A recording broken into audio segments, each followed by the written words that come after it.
श्री गणेशाय नमः। सत्यं शिवं सुंदरम, सत्यं शिवं सुंदरम। श्री राम। जय श्री राम, जय हनुमान, जय अखाराम। राधे राधे राधे राधे। सोमवार है, बालाजी दादू जी का जयकार है। माँ पार्वती व भोलेनाथ की जय। आज मनन कर सकूं, अंजनी नंदन थोड़ी सी अर्थ सिखा दे, पाठ करवा दे। आज भोलेनाथ के साथ माता सती की कथा। सती जी ने देखा अनेकों प्रकार के सुंदर विमान आकाश चले जा रहे हैं। देव सुंदरियां मधुर गान कर रही हैं, जिन्हें सुनकर मुनियों का ध्यान छूट जाता है। सती जी ने विमानों में देवताओं के जाने का कारण पूछा। तब शिव जी ने सब बातें बतलाई। पिता के यज्ञ की बात सुनकर सती कुछ प्रसन्न हुई और सोचने लगी कि यदि महादेव जी मुझे आज्ञा दें तो इसी बहाने कुछ दिन पिता के घर जाकर रहूं, क्योंकि उनके हृदय में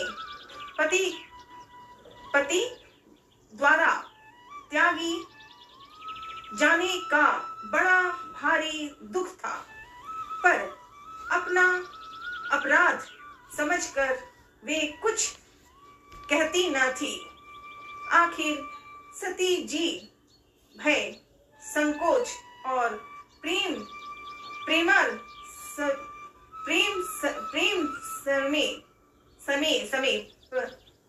समय सनी हुई मनोहर वाणी से बोली। सती जी बोली, हे प्रभु, मेरे पिता के घर बहुत बड़ा उत्सव है। यदि आपकी आज्ञा हो तो मैं कृपाधाम मैं आदर सहित उसे देखने जाऊं। शिव जी ने कहा, तुमने बात तो अच्छी कही, यह मेरे मन को भी प्रसन्न आई, पर उन्होंने न्योता नहीं भेजा। यह अनुचित है। दक्ष ने अपनी सब लड़कियों को बुलाया है, किंतु हमारे वैर के कारण उन्होंने तुमको भी भुला दिया। एक बार ब्रह्मा जी सभा में हमसे अप्रसन्न हो गए थे, उसी से वे अब भी हमारा अपमान करते हैं। हे भवानी, जो तुम बिना बुलाए जाओगी तो न शील स्नेह ही रहेगा और न मान मर्यादा ही रहेगी। यद्यपि इसमें संदेह नहीं कि मित्र, स्वामी, पिता और गुरु के घर बिना बुलाए भी जाना चाहिए, तो भी जहाँ कोई विरोध मानता हो उसके घर जाने से कल्याण नहीं होगी। शिव जी ने बहुत प्रकार से समझाया, पर होनहार वश सती के हृदय में बोध नहीं हुआ। फिर शिव जी ने कहा कि यदि बिना बुलाए जाओगी तो हमारी समझ में अच्छी बात न होगी। जय भोले, ओम नमः शिवाय। शिव जी ने बहुत प्रकार से कहकर देख लिया, किंतु जब सती किसी प्रकार भी नहीं रुकी, तब त्रिपुरारी त्रिपुरारी महादेव जी ने अपने मुख्य गणों को साथ देकर उनको विदा कर दिया। भवानी जब पिता दक्ष के घर पहुंची तब दक्ष के डर के मारे किसी ने उनकी आवभगत नहीं की।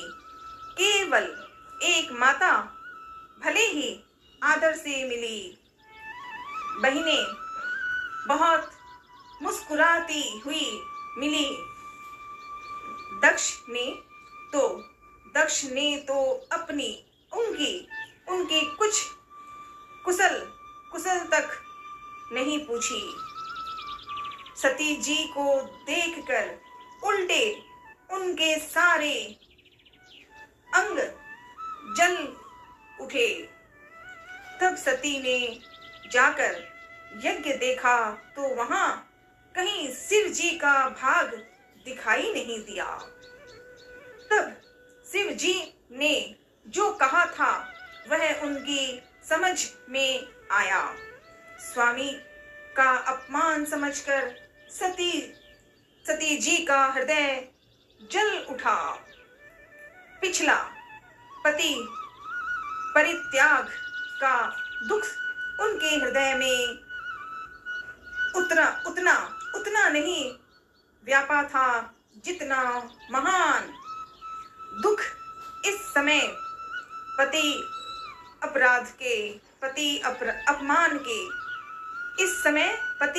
अपमान के कारण हुआ। यद्यपि जगत में अनेक प्रकार के दारुण दुख हैं, तथापि जाति अपमान सबसे बढ़कर कठिन है। यह समझकर सती जी को बड़ा क्रोध हो आया।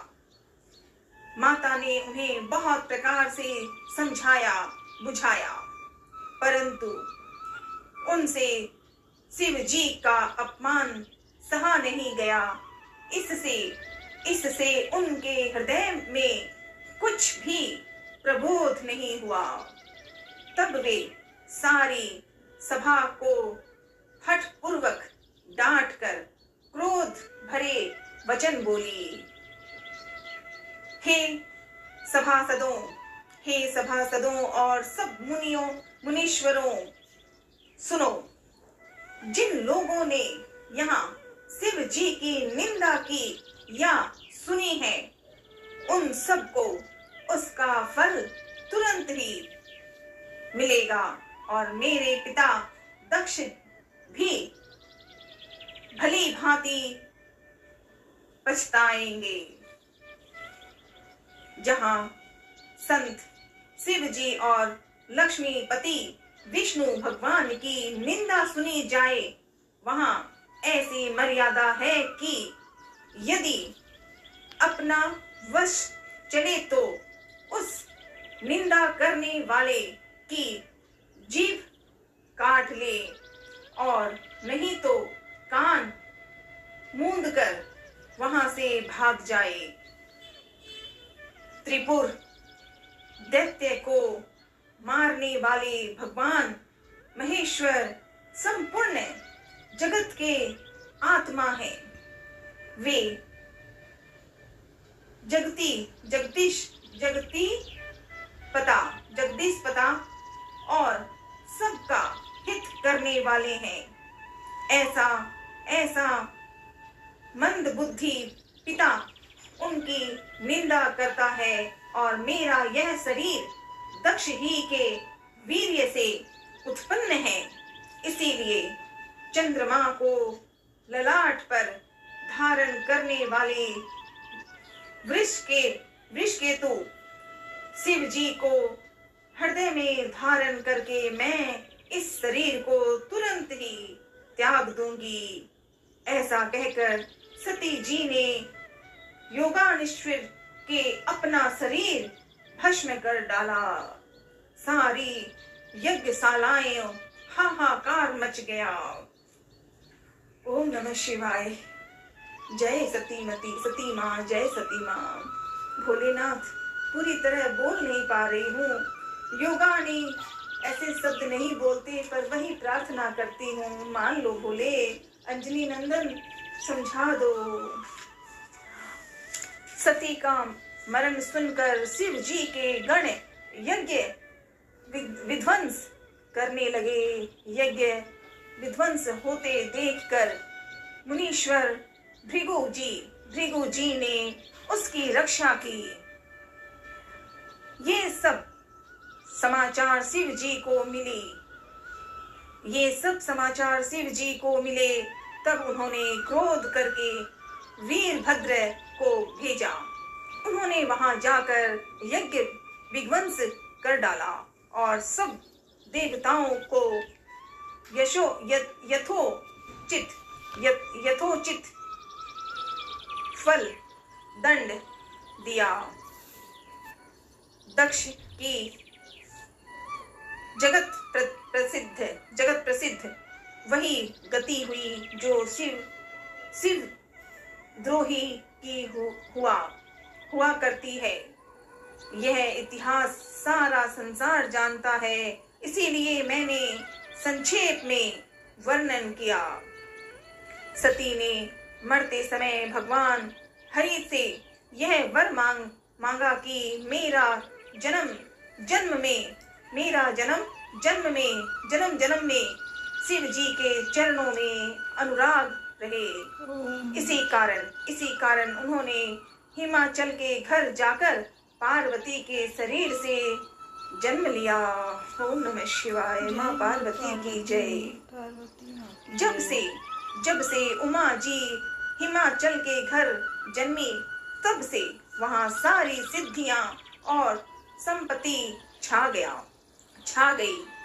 मुनियों ने जहाँ तहाँ सुंदर आश्रम बना लिए और हिमाचल ने उनको उचित स्थान दिए। उस सुंदर पर्वत पर बहुत प्रकार से सब नए वृक्ष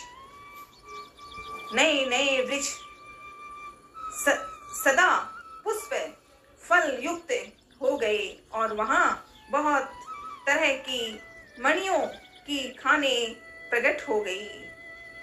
सारी नदियों में पवित्र जल बहता है और पक्षी पशु भ्रमर सभी सुखी रहते हैं। सब जीवों ने अपना स्वाभाविक वैर छोड़ दिया और पर्वत पर सभी परस्पर प्रेम करते हैं। पार्वती जी के घर आ जाने से पर्वत ऐसा शोभायमान हो रहा है, जैसा राम भक्ति को पाकर भक्त शोभायमान होता है। उस पर्वतराज के घर नित्य नए मंगलोत्सव होते हैं, जिसका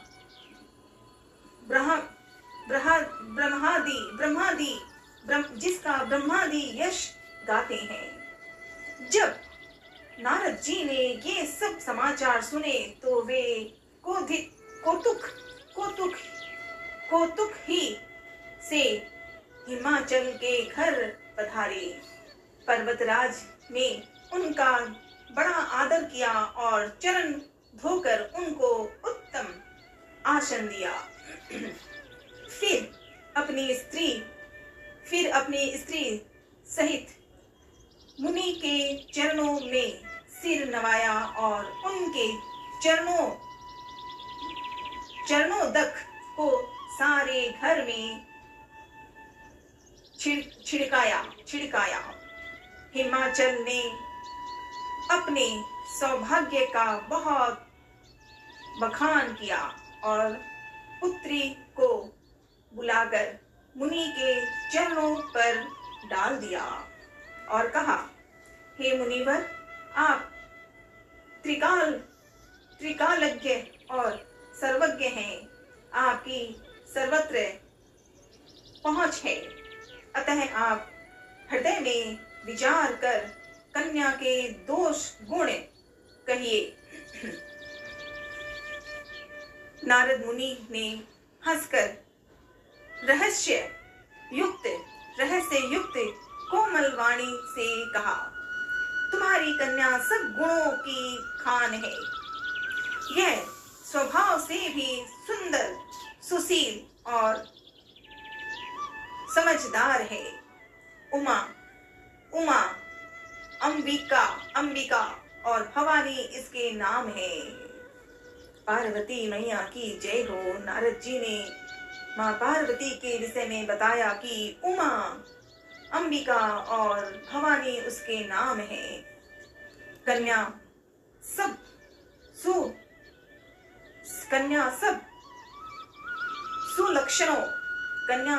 सुलक्षणों से संपन्न है। यह अपने पति को सदा प्यारी होगी। इसका सुहाग सदा अचल रहेगा और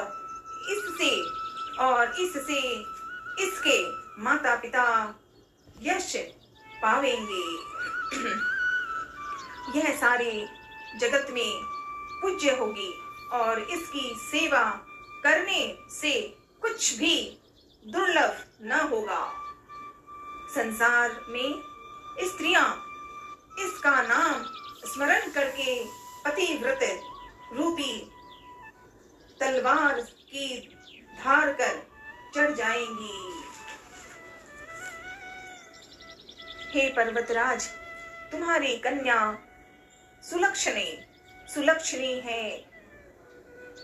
अब इसमें जो 2-4 अवगुण हैं उन्हें भी सुन लो। गुणहीन, मानहीन, माता पिता विहीन, उदासीन, संशयहीन, लापरवाह, योगी, जटाधारी, निष्काम हृदय, नंगा और अमंगल वेश वाला ऐसा पति इसको मिलेगा। इसके हाथ में ऐसी ही रेखा पड़ी है। नारद जी ने ये सब बातें बता दी पर्वतराज को। नारद मुनि की वाणी सुनकर और उसको हृदय में सत्य जानकर पति पत्नी हिमवान और मैना को दुख हुआ और पार्वती जी प्रसन्न हुई। नारद जी ने भी इस रहस्य को नहीं जाना, क्योंकि सबकी बाहरी दशा एक सी होने पर भी भीतरी समझ भिन्न भिन्न थी। सारी सखियां पार्वती, पर्वतराज, हिमवान और मैना सभी के शरीर पुलकित थे और सभी के नेत्रों में जल भरा था। देवर्षि के वचन असत्य नहीं हो सकते, यह विचार कर पार्वती ने उन वचनों को हृदय में धारण कर लिया। उन्हें शिव जी के चरण कमलों में स्नेह उत्पन्न हो गया, परंतु मन में यह संदेह हुआ कि उनका मिलना कठिन है। अवश्य ठीक न जानकर उमा ने अपने प्रेम को छिपा लिया और फिर वे सखी की गोद में जाकर बैठ गई।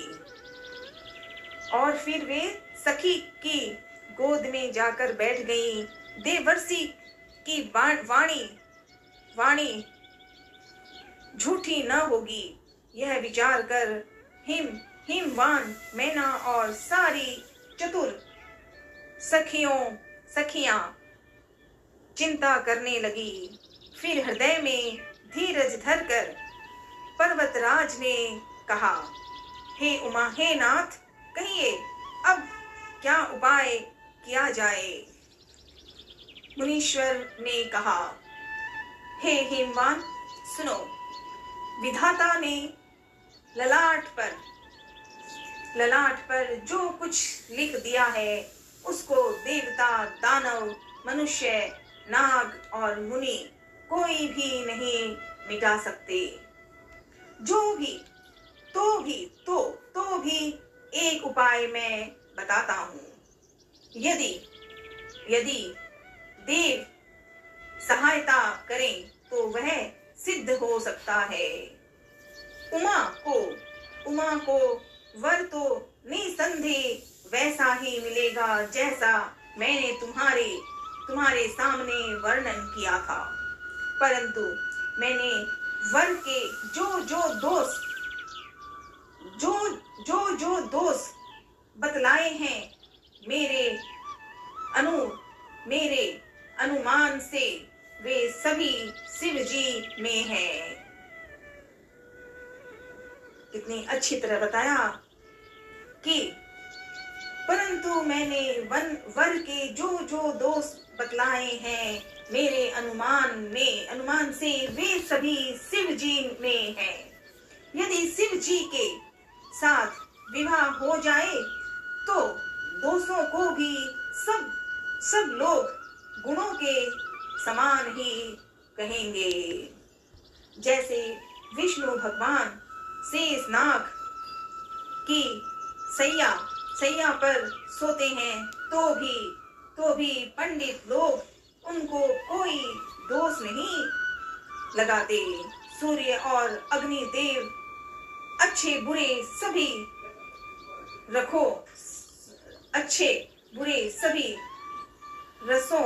रसों का भक्षण करते हैं, परंतु उनको कोई बुरा नहीं कहता।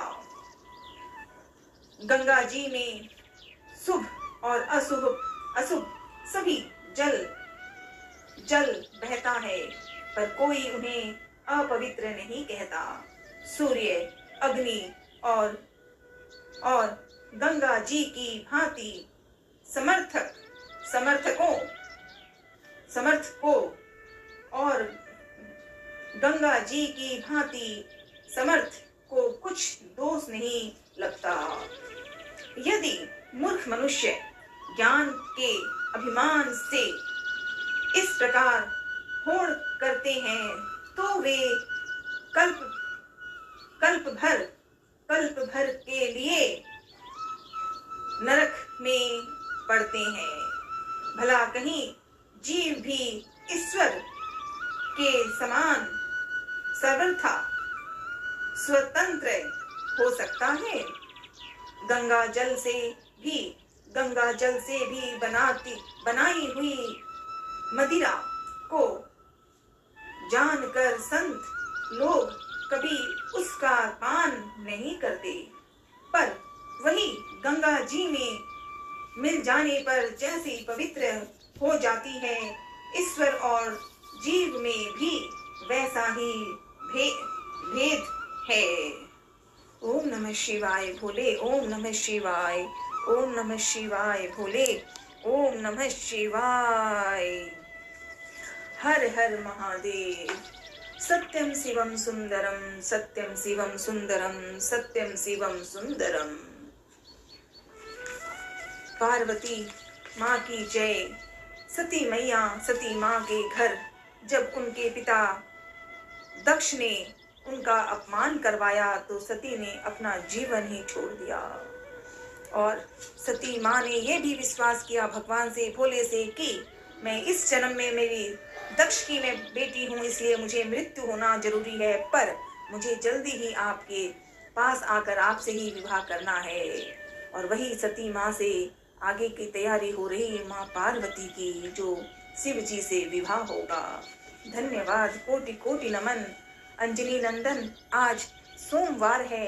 सोमवार की गाथा में मन आया कि भोलेनाथ के विषय में कुछ तो समझ में आए और 2 पल समझाए। कोटि कोटि नमन अंजलि नंदन।